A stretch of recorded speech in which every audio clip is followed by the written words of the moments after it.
Realm Shift, Chapter 7. Anthony and his friends all got up to leave. As they went to go outside, a white fog rolled in. Barafo ate another chocolate protein bar. After he finished it, he looked at Anthony with a serious expression. Barafu ran around the corner. Anthony and his friends all ran after Barafu. They ran around the corner and Barafu was nowhere to be found. The fog disappeared as well. Anthony and his friends entered the library main doors. Barafu was waiting in the lounge area of the library.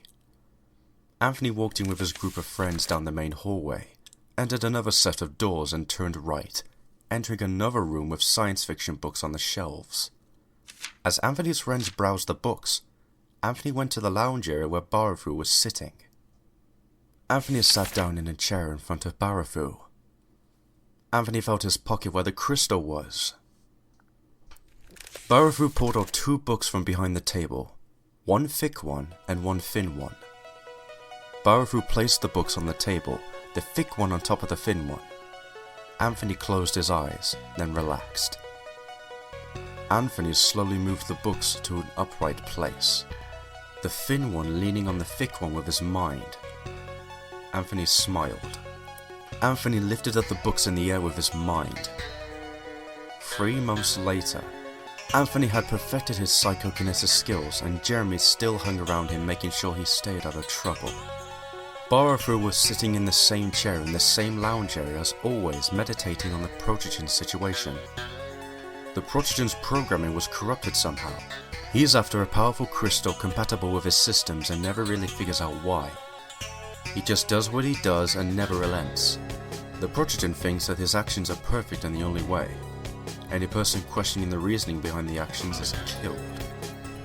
The Alpha animals ended up being hacked with his nanites and became much stronger and perfect than ever. The ultimate goal is to acquire the compatible crystal with no plans afterwards because the Protogen can't remember anything else.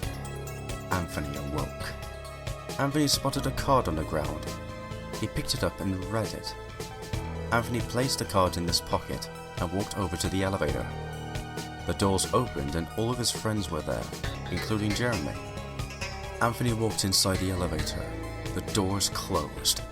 Meanwhile, in the Celestial Kingdom, Barafu approached a huge golden throne surrounded with beautiful huge white pillars on either side and several smaller pillars going down on the room both sides of the room. Sitting on the throne was the Father of the Fates with 2 angels dressed in white robes on either side. The Heavenly Father of the Fates didn't speak, but instead he opened a panel in his throne arm, reached in and pulled out a white scroll. He handed to one of his angels. The angels opened his wings and floated towards Barafu and handed him the scroll. The angel went back beside the throne and looked over to the other one. Barafu looked at the scroll. It had 7 golden seals on it, and 6 had been opened. Barafu broke the 7th seal and unrolled the scroll. Barafu's eyes widened with shock as he read it silently. To be continued.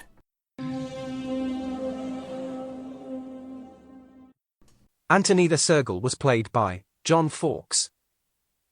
Jeremy the Grey Tabby Cat was played by Ryan Burrows. Emily the Golden Retriever was played by Kayla Kay.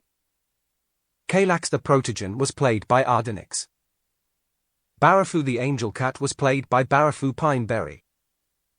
Ryan the Raccoon and Jeff the Fennec was played by Jeremy Herrera. The rest of the voices were modified automated voices available for free from Google. This audiobook was also created with the holophonic sound plug-in available for free from halthompson.com.